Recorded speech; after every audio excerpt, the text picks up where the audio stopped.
বন্ধুরা এই মুহূর্তে সম্পূর্ণ নতুন আরেকটি ভিডিওতে আপনাদেরকে জানাই স্বাগত। আগামীকাল 7ই জানুয়ারি থেকে শুরু হচ্ছে নতুন বৃদ্ধ বৃদ্ধাদের অ্যাকাউন্টে টাকা ঢোকার প্রক্রিয়া। যে সমস্ত ব্যক্তিরা নতুন করে আবেদন করেছিলেন দুয়ারে সরকার ক্যাম্পে, তাদেরই মূলত আজকের এই ভিডিওতে বিশেষ সংবাদ দিতে চলেছি। কাজে ভিডিওটি প্রথম থেকে শেষ পর্যন্ত দেখুন, কাদের কাদের টাকা ঢুকতে চলেছে, কাদের ঢুকবে না, A to Z কিন্তু আজকের এই ভিডিওতে জানাচ্ছি। তার আগে রিকোয়েস্ট করব, চ্যানেলে নতুন হয়ে থাকলে সাবস্ক্রাইব করে রাখবেন, পেজে নতুন হয়ে থাকলে ফলো করে রাখবেন পরবর্তী নেক্সট আপডেটগুলি সবার আগে পাওয়ার জন্য। এই সংক্রান্ত আপডেটে স্পষ্ট বলা হয়েছে, দেখুন, লোকসভা ভোটের আগে সুখবর, রাজ্যে 70,000 মানুষ পাবে বার্ধক্য ভাতা। নতুন বছরের প্রথম সপ্তাহে অর্থাৎ 7ই জানুয়ারি থেকে প্রত্যেক আবেদনকারীর অ্যাকাউন্টে ঢুকবে বার্ধক্য ভাতা। অর্থাৎ প্রত্যেক আবেদনকারীর অ্যাকাউন্টে কিন্তু বলা হয়েছে, অর্থাৎ আগামীকাল থেকে শুরু হচ্ছে। কথা দিয়েছিলেন তৃণমূলের সর্বভারতীয় সাধারণ সম্পাদক অভিষেক বন্দ্যোপাধ্যায়, সেই কথা মতোই বয়স্কদের মিলবে প্রাপ্য টাকা। উল্লেখ্য, ডায়মন্ড হারবারের সাংসদ অভিষেক বন্দ্যোপাধ্যায় প্রতিশ্রুতি দিয়েছিলেন নিজের বেতন থেকে বার্ধক্য ভাতার টাকা দেবেন।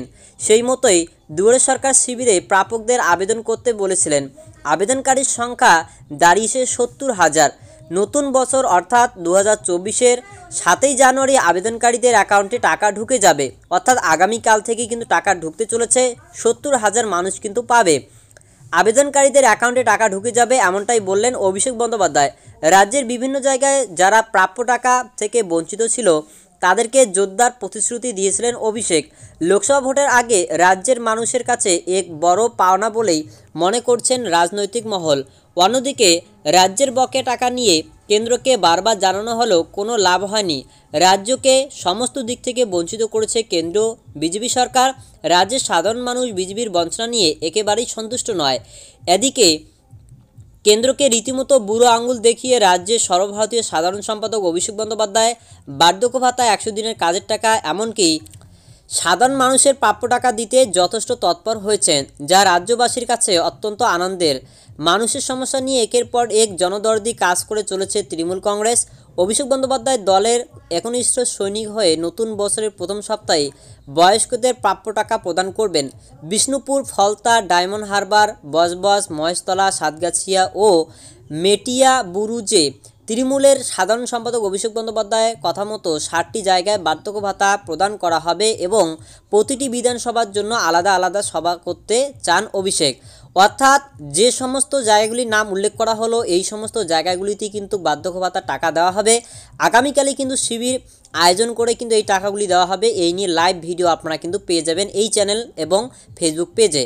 বৈঠকে আলোচনার মূল অংশ বা বিষয় ছিল 60টি আলাদা আলাদা মঞ্চ থেকে বয়স্কদের ভাতার টাকা প্রদান করা হবে। এই নিয়ে পরিষেবা প্রদানের কিন্তু একটি অনুষ্ঠান হবে।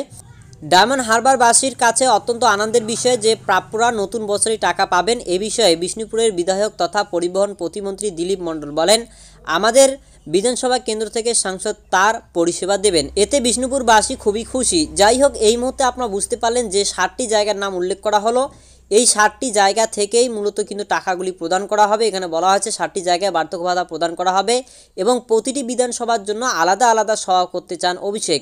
বৈঠকে আলোচনার মূল অংশ ছিল এই 60টি আলাদা মঞ্চ থেকে বয়স্কদের ভাতা প্রদান করা হবে। তো যাই হোক, আগামীকাল থেকে টাকা দেওয়ার প্রসেস শুরু হচ্ছে। 1000 টাকা করে আপনারা মান্থলি পেয়ে যাবেন। তো আগামীকালকে কিন্তু লাইভ ভিডিও দেবো যে কাদের কাদের টাকা দেওয়া হচ্ছে। আশা করছি ভিডিওটি আপনারা বুঝতে পেরেছেন। ভিডিও ভালো লাগলে লাইক করুন, চ্যানেল এবং পেজে নতুন হতে গেলে ফলো এবং সাবস্ক্রাইব করে রাখুন পরবর্তী নেক্সট আপডেট পাওয়ার জন্য, এবং বন্ধুদেরকে বেশি মাত্রায় শেয়ার করে দিন যাতে করে তারাও এই তথ্যটি জানতে পারে।